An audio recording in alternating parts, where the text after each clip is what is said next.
ប្លុកនៅជប៉ុនថ្ងៃទី2របស់យើងបានមកដល់ហើយអ្នកនរគ្នាប្រហែលជារងចាំយូរហើយថ្ងៃទី2អត់មានអីច្រើនទេយើងគ្រាន់តែងើបមក check in ចេញពីសន្តាគារហើយក៏ផ្ញើវ៉ាលីនៅនឹងទៅរកអីញ៉ាំនៅក្បែរចំណតរថភ្លើងហើយពីញ៉ាំអីហើយក៏នាំគ្នាជិះរថភ្លើងទៅ Universal Studio តុបតែងខ្លួនថ្ងៃនេះគឺបែបរៀងក្មេងៗខ្ជូតអីអញ្ចឹងណាព្រោះដោយសារតែកន្លែងដែលយើងទៅណាជាប្រភេទដូចសួនកំសាន្តអញ្ចឹងហើយនេះសុទ្ធតែជាម៉ៃមិត្តស្រីរបស់ខ្ញុំទាំងពីរនាក់អូយមែនខ្ជូតខ្លាំងណាស់ថ្ងៃទី1យើងជិះរថភ្លើងមានការរៀងវល់បន្តិចតែមកថ្ងៃទី2ធម្មតាយើងមានបទពិសោធន៍អញ្ចឹងគឺឡើងអីហើយទៅជប៉ុនពេលដែលខ្ញុំទៅហ្នឹងគឺមេឃភ្លៀងមេឃអលឹមរហូតអត់ឈប់អត់ឈរទេហើយយើងជិះរថភ្លើងតែមួយជើងទេគឺមកដល់ខាង Universal Studio ហ្នឹងហ្មងហើយនេះជាប្រភេទសម្បត្តិរថភ្លើងរបស់ជប៉ុនខ្ញុំគិតថាមេឃភ្លៀងអញ្ចឹងអត់មានមនុស្សទៅលេងទេប៉ុន្តែអត់ទេណាមនុស្សគឺទៅលេងច្រើនមែនតើចាសូមមកថតបែប3នាក់មិត្តស្រីអ្នកនរគ្នាមក trip នេះបើថាអត់សុបាយទេនិយាយថាមិនអីមែនតើចាមានការសុបាយអត់ជាខ្លាំងហើយរត់លេងពេញហ្នឹងអញ្ចឹងទៅឲ្យមេឃកំពុងតែលឹមតែទៅជប៉ុនជើងនេះគឺបានរូបថតស្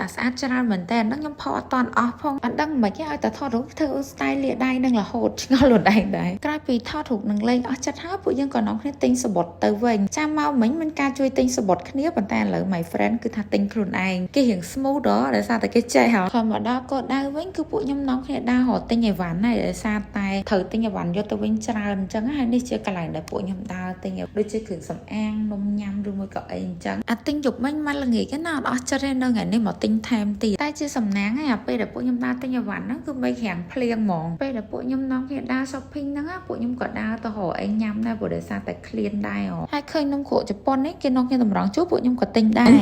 គេឡប់ original ដូចនៅកូរ៉េស